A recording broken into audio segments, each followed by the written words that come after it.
আসলে বৈষম্য বিরোধী বাংলাদেশ চাই। তো এতদিন যেটা হয়েছে, যত ভুল ছিল আমাদের, ওইগুলো যাতে আর না হয়।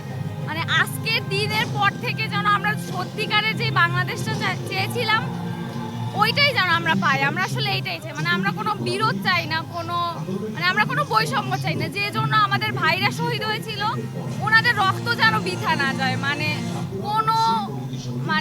কোনো ষড়যন্ত্র যেন আমাদের আলাদা করতে না পারে, নিজেদের মধ্যে যেন আমরা বিরোধ না করি। আমরা সবাই যেন এক হয়ে আমাদের নতুন বাংলাদেশটা করি, আমরা এইটাই চাই, আর কিছু না।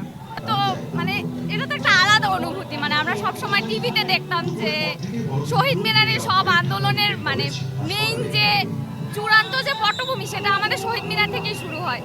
তো আমরা যেহেতু ঢাকা মেডিকেল স্টুডেন্ট, আমাদের শহীদ মিনারটা বলতে গেলে আমাদের একদম পাশে। তো আমরা বাসায় বসে তো এটা শুধু দেখতাম, কিন্তু আজকে একটা অন্যরকম অনুভূতি যে এখান থেকে সব 4 আগস্টের পরে আবার নতুন করে আরেকটা 31 ডিসেম্বর আমরা স্বপ্ন দেখতে পারি আরেকটা নতুন বাংলাদেশের।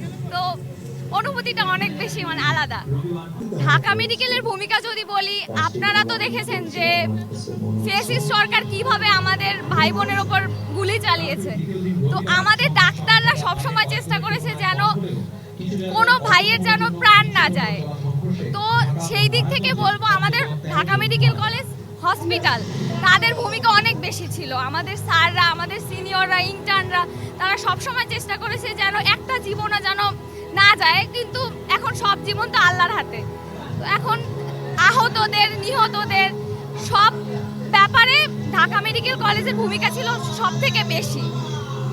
তাই আমি বলবো যে আমাদের স্টুডেন্ট, আমাদের যে সিনিয়র ভাইরা, আপুরা, তারা সম্মুখভাবে ভূমিকা রেখেছে। আবার পিছন থেকে আমাদের ডাক্তাররা, তারা অনেকে হয়তো সামনে ছিল না, কিন্তু যাতে আমাদের ভাইদের যেন কোনো অসুবিধা না হয় সেই দিক থেকে সবসময় আমাদের ডাক্তার ভাইরা ছিল।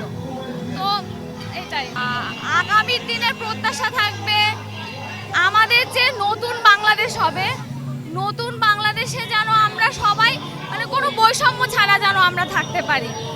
যেন কোনো এরকম কোটার কারণে যেন কোনো এতগুলো প্রাণ যেন না যায়। আমাদের মেইন উদ্দেশ্য তো ছিল যে আমরা যেন কোনো কোটা বিরোধী একটা আন্দোলন, কিন্তু সেখান থেকে হাসিনার পতনটা হলো।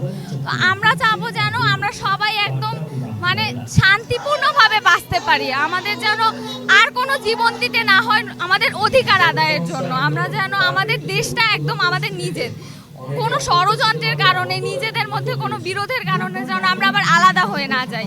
আমরা যেমন এক হয়ে জুলাইয়ের আন্দোলনটা করেছি, এরকম যেন সবসময় আমরা একসাথে থাকতে পারি।